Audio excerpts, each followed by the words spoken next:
Section 3, adaptation des ressources aux besoins financiers. Dans les deux premières sections, nous avons présenté le cycle d'investissement, le cycle à long terme, et le cycle d'exploitation, le cycle à court terme. Les ressources durables doivent financer les biens durables, les investissements, ou les ressources à court terme doivent financer le cycle d'exploitation, c'est-à-dire les besoins à court terme. Dans cette section, on va analyser l'équilibre financier et on va analyser l'utilisation de ces ressources. Et donc, l'analyse de l'équilibre financier se fait à partir d'un bilan comptable qui va être transformé en bilan fonctionnel. L'analyse financière se fait par un financier qui a une logique totalement différente de celle d'un comptable.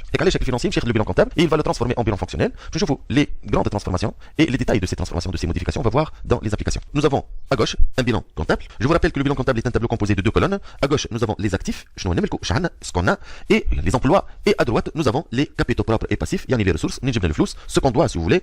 L'actif se décompose en actifs non courants, les actifs à long terme, essentiellement les immobilisations, et les actifs courants, qui sont les biens à court terme, qui stock, les créances et la liquidité.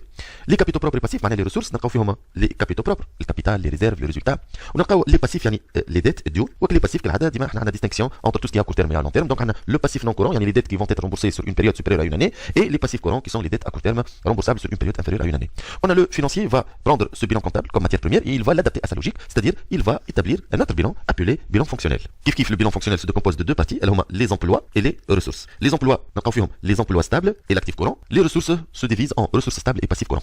Dans le bilan fonctionnel, les actifs non courants, je suis emploi stable, l'actif courant, bien sûr, les capitaux propres et passifs non courants, les éléments à long terme, je suis des ressources stables, et le passif courant, sauf que les éléments de l'emploi et de ressources, le bilan fonctionnel, doivent figurer pour leur valeur brute et non pas leur valeur nette qui m'a fait le bilan comptable. La stricte application de la règle de l'équilibre financier va donner le schéma suivant. Les ressources stables doivent financer les emplois stables et le passif courant doit financer l'actif courant. Alors on a dit, mais les biens durables sont financés par des ressources durables ou inversement.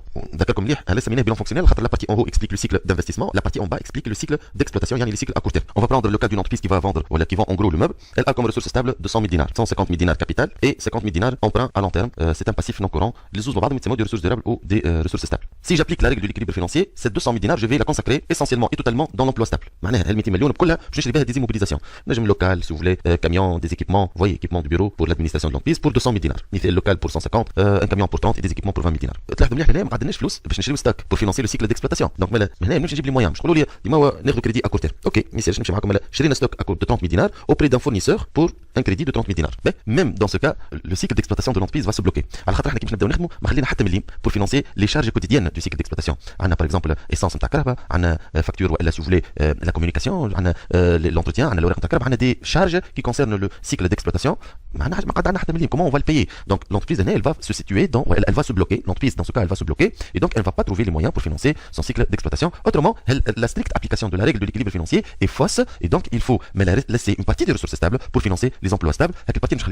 Le fonds de roulement et donc on doit avoir le schéma suivant. Les ressources stables doivent être légèrement supérieures aux emplois stables pour permettre d'avoir une partie de ces ressources stables pour financer le cycle d'exploitation, l'actif courant et le passif courant, puisque les passifs courants sont incapables de financer la totalité des actifs courants, comme déjà vu dans la section 2. L'excédent des ressources stables sur l'emploi stable s'appelle fonds de roulement qu'on indique par le FDR. Mais la première règle de l'équilibre financier, il faut que le FDR soit supérieur à 0.